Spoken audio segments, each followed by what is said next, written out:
Makima is one of the most interesting characters in Chainsaw Man. She also is probably a complete sociopath. She once referred to her friends and colleagues as quote dogs and saw them just as tools to achieve her goals. Throughout the story, she manipulates multiple people to do her bidding, and she has no problem exploiting her allies. One of her coworkers, Denji, is constantly manipulated by Makima with fake promises of romantic and sexual relationships. She even sets up Denji with a home, food, and close friends, and then takes it all away. Makima is not just manipulative, she's stone cold. Multiple times Makima threatens to euthanize Denji for disobedience because she brought him in as her pet.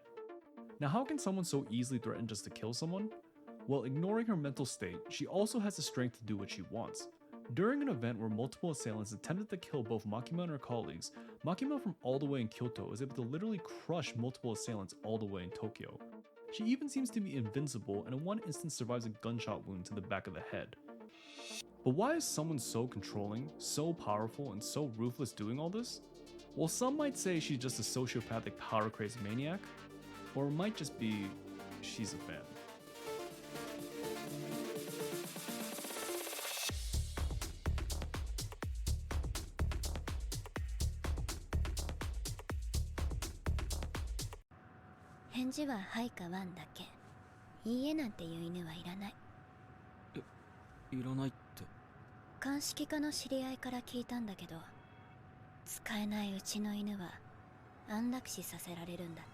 When Makima is first seen in Chainsaw Man, she's sort of an enigma. She would befriend, feed, and even clothe the main character Denji, but in the next moment would coldly threaten to euthanize him if he disobeyed her. Maybe this was just her having mood swings, but her true reputation was a mystery. People seem to have different reactions to her, but the most polarizing reactions were either they seem to love her or fear her. Would I rather be feared or loved? Easy, both. I want people to be afraid of how much they love me. On one hand, she seemed to be kind and social. She took in multiple devil misfits like Denji in Power, she cried while watching an emotional movie, and she even spent time with her underlings, taking the time to drink with all of them and socialize. However, in certain moments she has no problem threatening, manipulating, or killing people, all while having a cool, calm, and collected demeanor.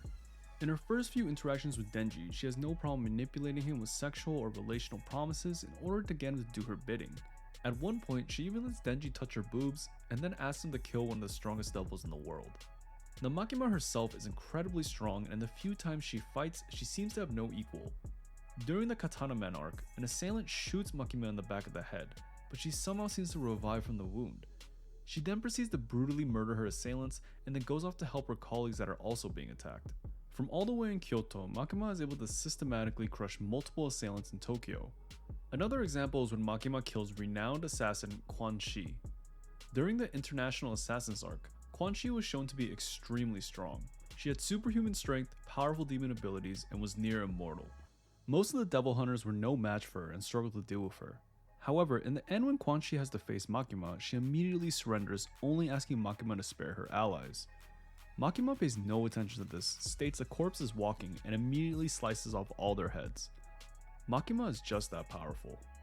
But Makima isn't just strong against humans, and this is shown during her fight with the Darkness Devil. During the Assassin's arc, Denji and many of his allies are dragged to hell where they have to fight with the Darkness Devil. The Darkness Devil is one of the oldest and strongest of its kind, and during the fight it completely dominates Denji and his squad. Actually, domination might be too light a word, because it wasn't even touched. However, later on Makima is able to enter hell, and while she doesn't kill the Darkness Devil, she wounds it and then is able to get all of her allies out of hell. To wound one of the strongest devils and get most of her allies out alive showed the strength of Makima and hinted toward the fact that she was different. I'm built different. Now what does she want to do with all this power? Well, Makima states that she wants to save humanity from the devils, and a big step was killing the Gun Devil. Earlier in the story, the Gun Devil had massacred many people around the world and had then gone into hiding. The main mission of Denji's group was to find pieces of the Gun Devil and use those pieces to find and kill it. However, Makima later reveals that this mission had been an entire farce. The Gun Devil had not gone into hiding, but had actually been defeated and split between different countries. The Japanese government's plan then became to take divided parts of the Gun Devil and keep it under Japan's control in order to keep the quote, peace. Other countries' higher-ups already knew this plan and were attempting to do the same thing. However, one of these higher-ups, the President of the United States, had other plans. The President already knew that Japan had the help of Makima and knew what she really was. In a shocking revelation, the president revealed that Makima is a devil, and not just any devil, but one of the most ancient and powerful ones, the Control Devil. In a futile attempt to stop Makima, the president makes a contract with the Gun Devil. In exchange for 1 year of every American's life, the Gun Devil would kill Makima. In a murderous rage, the Gun Devil appears and within 6 seconds kills hundreds of people and shoots Makima in the head. However, Makima easily survives the onslaught and uses her powers to beat down the Gun Devil. Now, the Gun Devil was not an easy enemy to defeat. It was considered extremely strong, and many countries sought control of it for their own devices, but Makima's powers were just stronger. One of these powers was her innate ability. As the Control Devil, Makima was able to control anyone that she felt was inferior to her, whether they were alive or dead. This allowed her to use their powers, force them into contracts, and even manipulate their memories. Now, her innate power by itself was very strong, but one other thing made her near invincible. When Makima was spawned on Earth, the Japanese government found her and raised her to be their tool. In order to help her better help the Japanese government, the Prime Minister made a contract with her. The contract was that if Makima suffered any fatal attacks, the damage would be transferred to a random Japanese citizen in the form of an appropriate illness or ailment. This would mean that even if she made a mistake and lost a fight, the damage would be meaningless. Now, why was the Japanese government so willing to raise her up and make this contract with her? The main goal they both shared was to find a way to exterminate devils and make a quote, better world. And what was the best way to achieve this? Well, Makima believed it was to use the Chainsaw Man.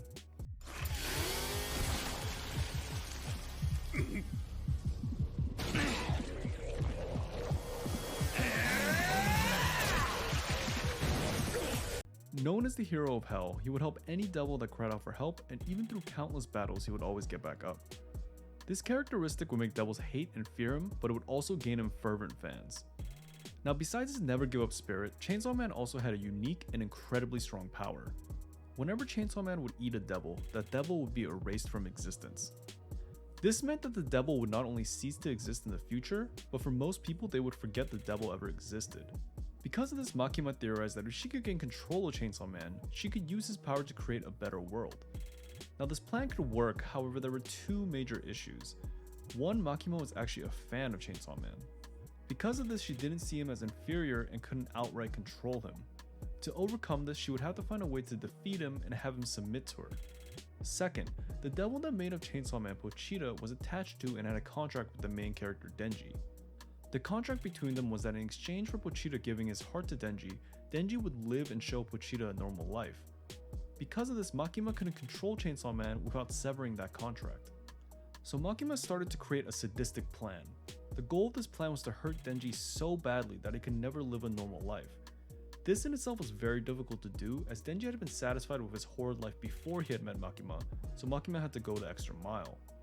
From the moment that she met Denji, Makima gave him everything he had never had before. She gave him a steady job, delicious food to eat, and even a family. She then waited until that life became his new normal and then destroyed all of it. She caused the death of both of his new family members, she threatened to destroy any future happiness he would try to gain, and she even tricked him to believe that he deserved all of this treatment. At the end of this plan, Denji was left as a shell, mentally destroyed and unable to do anything. So Makima proceeded to summon Chainsaw Man. This initial plan showed the level of manipulation and lack of care Makima had for lesser people. While Makima enjoyed the company of humans, she didn't see their interactions as an equal relationship, but more as an ownership. Compared to her goals, people like Denji meant little to her, and this would come back to haunt her. Now, when Makima started to fight Chainsaw Man, it was a grinding battle where she would throw everything she had at him.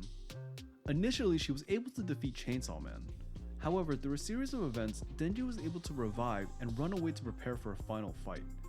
In this final face-off, Makima easily defeated Denji and ripped out Pochita from his heart, stating if Denji was going to get in her way, he should die. As Makima sat down holding Pochita, the truth of what she really wanted started to come out. The goal of creating a better world had always been secondary, and her true goal had always been to be with Chainsaw Man. For all of her life, she had never had an equal relationship or a family, but she saw Chainsaw Man as the answer for that. In her words, she wanted to eat together, sleep together, and have a lovely life with him. However, in an instant, Denji appears and slashes Makima with his chainsaw, leaving Makima in disbelief.